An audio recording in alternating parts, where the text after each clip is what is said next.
Hi friends, welcome to Kokila's channel. நம்ம இன்னைக்கு இந்த வீடியோல சாக்லேட் ஐஸ்கிரீம் எப்படி செய்யறது பார்க்கலாம் வாங்க.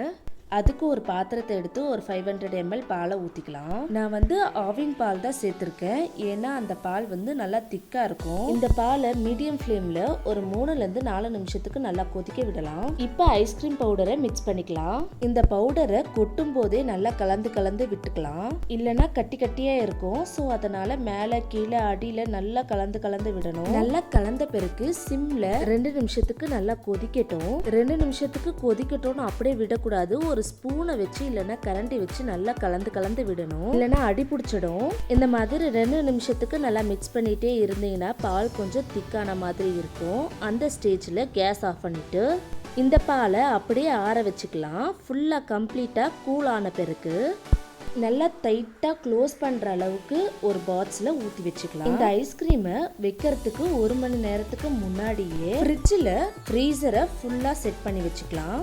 இப்போ இதை நல்லா க்ளோஸ் பண்ணிவிட்டு ஃப்ரீசரில் ஒரு 3 மணி நேரம் வச்சுக்கலாம். அப்புறம் 3 மணி நேரம் கழித்து ஃப்ரீசரில் இருந்து எடுத்து ஓப்பன் பண்ணிக்கலாம்.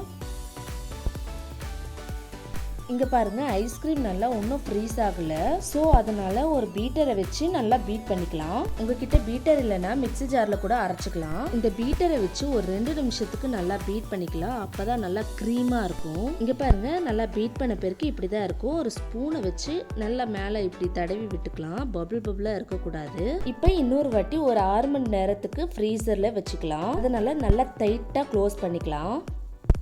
டைட்டாக க்ளோஸ் பண்ணிவிட்டு ஃப்ரீசரில் வச்சுக்கலாம். 6 மணி நேரம் கழித்து ஓப்பன் பண்ணி பார்க்கலாம் வாங்க. அவ்வளோதாங்க, சாக்லேட் ஐஸ்கிரீம் சூப்பராக ரெடி ஆயிடுச்சு. இதுக்கு மேலே சும்மா டிசைன் பண்ணணுன்னுக்காக முந்திரி, பாதாம், அப்புறம் டெய்ரி மில்க்கு அது குட்டி குட்டியாக சாக் பண்ணி நான் போட்டிருக்கேன்.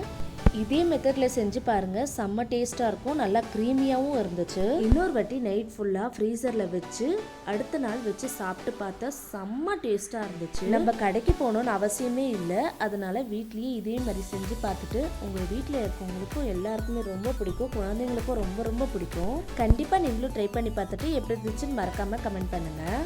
ஓகே ஃப்ரெண்ட்ஸ், இந்த வீடியோ உங்களுக்கு பிடிச்சிருந்தா லைக் பண்ணுங்கள், ஷேர் பண்ணுங்கள், கமெண்ட் பண்ணுங்கள், மறக்காமல் சப்ஸ்கிரைப் பண்ணிவிடுங்க. Thank you friends, Tata.